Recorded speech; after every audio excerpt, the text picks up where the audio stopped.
Now here on my computer you can see, some of you will recognize it.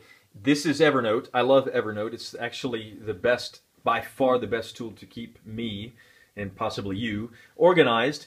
And what I started to do as I was reading through Scripture, one year I started to identify certain themes. The next year I found some others. The next year I found some others. After several years I ended up with a list, which here's the list on the left-hand side. You can see how long it is. It's dozens of different themes that are directly from Scripture. They just jump right off of the pages. It could be very biblical, like the Abrahamic covenant. It could be more theological, like anthropomorphism's aseity. You don't have to go for the systematic theology and the doctrine if you don't want, just if you're interested.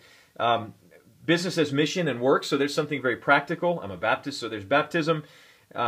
We've been talking a lot about, in my other two clips, about blessing the nations because we're blessed, and so some of that shows up here. It actually shows up God blessing us through Christ, God blessing us in general. I mean, some of these are just literally hundreds and hundreds of verses. Some of them I then went back and started actually filling in the text of the verse so I can look right at it and not have to open my Bible if I want to look at a bunch at one time. You'll see here some that do and some that don't. I'm still filling those in. That gives me something new to do every year, by the way. There's cross-cultural ministry over here. I've got one on difficult passages that just don't make a lot of sense. I've got one down here on the bottom I want to show you. It's called Unexpected Sovereignty.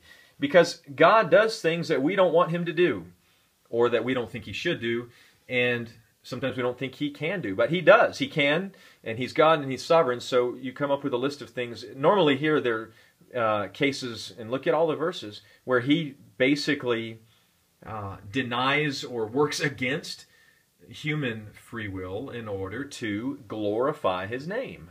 And then speaking of glory, there are certainly categories that have to do with God's glory. Here's one that has to do with loving, praising, and worshiping Him.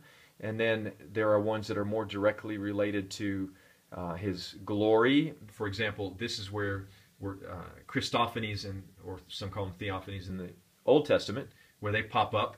It's actually Christ showing up. Or God, here's one about God being owner of everything, and here's one about His love and goodness and mercy towards us, and here's about His will and purpose and pleasure. So I got dozens of themes, and then I spent 3 years, literally, going through the Bible again. What I did is I took all of those dozens of themes and I put them into 8 different colors.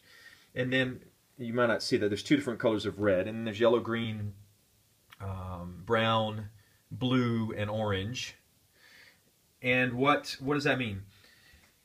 Yellow means God's glory.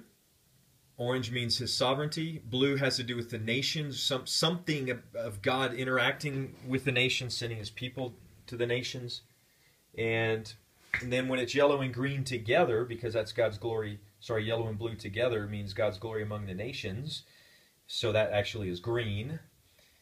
So for 3 years, I went through my Bible coloring it, all of these different colors. Here's a random opening.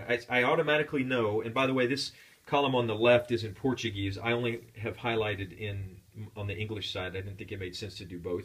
But I immediately know, I'm in Numbers 31, I know it has to do with God's sovereignty and God's glory. And then as I randomly, 2 Chronicles, I know now that has something to do with God blessing His people, and He's sovereignly at work for the praise of His glory. Randomly going to Psalm 107, same thing. You can see God's glory, God's sovereignty, God blessing us. Over here is a mixture, it looks like green, so it's actually God's glory among the nations.